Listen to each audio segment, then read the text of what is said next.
Сегодня я займусь изготовлением нижнего корпуса для пылесоса. У нас имеется две поликарбонатовые трубы, одна диаметром 100 мм. Эта труба будет служить внешним корпусом. Также имеется поликарбонатовая труба диаметром 50 мм. Она будет играть сразу две функции. Первая — это защитная для батарейки, так как, если вы помните, она покрыта у нас золотом. И плюс с помощью этой трубы будет нижний корпус соединяться с самим пылесосом. Сейчас вытащим сюда деталь дюралюминиевую и вклею вот эту трубу. Раньше я уже делал подробнейшее видео о преимуществах поликарбонатовых труб.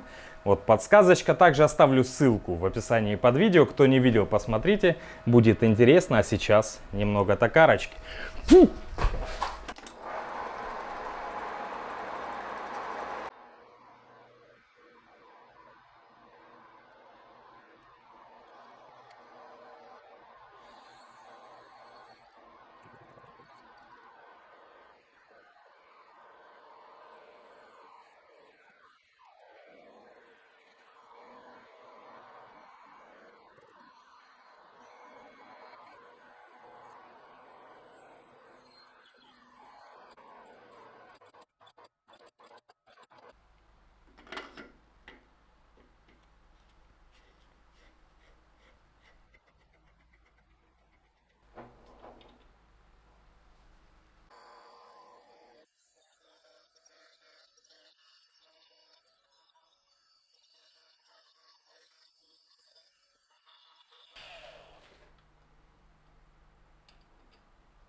А теперь изготовлю вторую деталь, которая скрепит вместе две поликарбонатовые трубы.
Для удобного соединения шланга с пылесосом и чтобы иметь возможность быстро его снять, я хочу использовать неодимовые магниты. У меня есть вот такие кольцевые неодимовые магниты, я их подбирал по внутреннему диаметру. Но внешний размер немного великоват. Я сюда планирую вытащить детали из дюралюминия и туда вовнутрь вклеить этот неодимовый магнит. Так что сейчас попробую немного проточить его на токарном.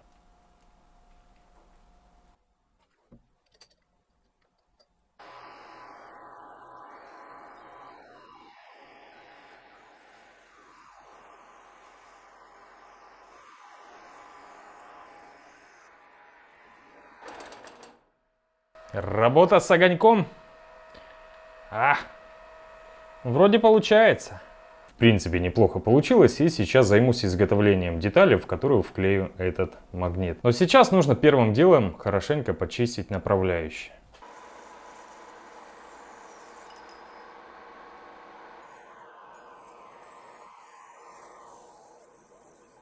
Для точной подгонки деталей я использовал уже отработанную технологию. Из дерева я выточил круг, обклеил его наждачной бумагой, и этот барабан строго соответствовал диаметру второй детали пылесоса. И уже поместив деталь на строго необходимую высоту, я потихоньку стачивал необходимое количество металла. Тем самым все идеально сошлось.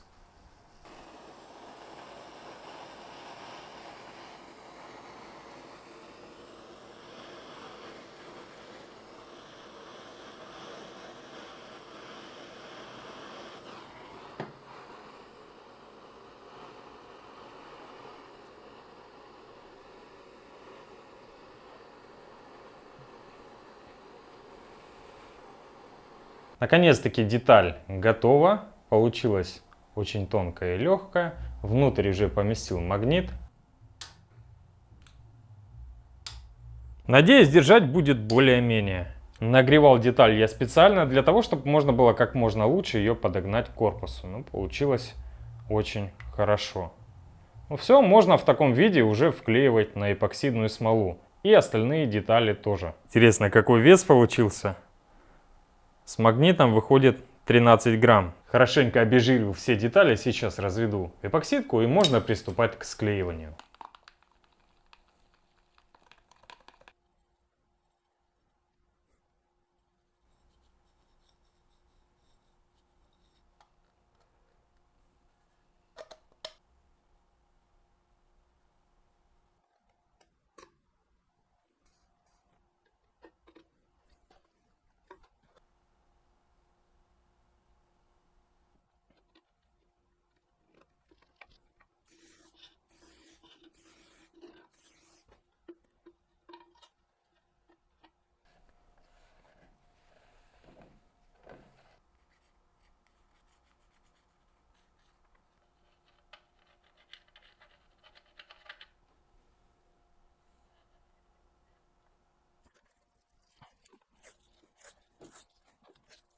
Готово. И в таком виде оставляю сушиться на сутки. Итак, ребятки, нижний поликарбонатовый корпус пылесоса готов. Все отлично получилось. Я специально склеивал на изделии, чтобы все было соосно, чтобы все везде прилегало. Ну, получилось отлично. Правда, признаюсь, сейчас я испытал такой кратковременный, но очень сильный стресс. Все дело в том, что эпоксидка вот отсюда протекла сюда в щель и склеила. Наверное, где-то на треть выяснилось после того, как я раскрутил. А смог я это сделать только с помощью токарного. Зажал и с большим усилием все-таки корпус открутился. Так что в таких случаях нужно обязательно использовать разделительные воски, иначе ваш проект на этом может и закончиться. А сейчас мне необходимо в поликарбонате вот здесь после склейки профрезеровать окошки, и мы соберем и попробуем, появилась ли тяга у пылесоса. Вот что получилось. Ну что, ставим на пылесос и тестируем.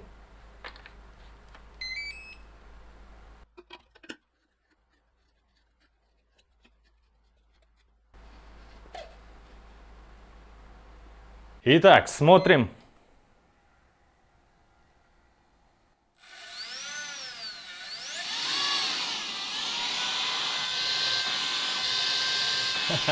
Тяга есть.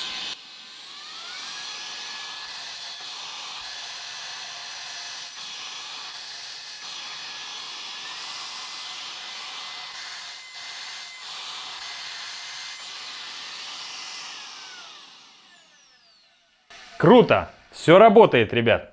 Маленький тест.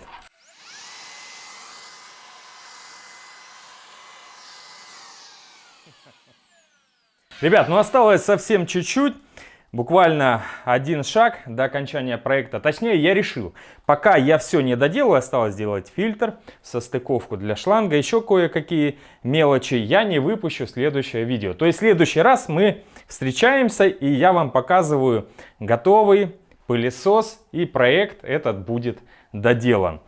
Пока я все не сделаю, я не хочу тестировать, не хочу засорять, хочу до испытаний сохранить пылесос в чистом первозданном виде. Ну а в следующем видео уже будут полноценные испытания. Так что на сегодня у меня все. Всем, кому видео понравилось, можете поддержать лайком. Всем пока, ребят. До скорых встреч.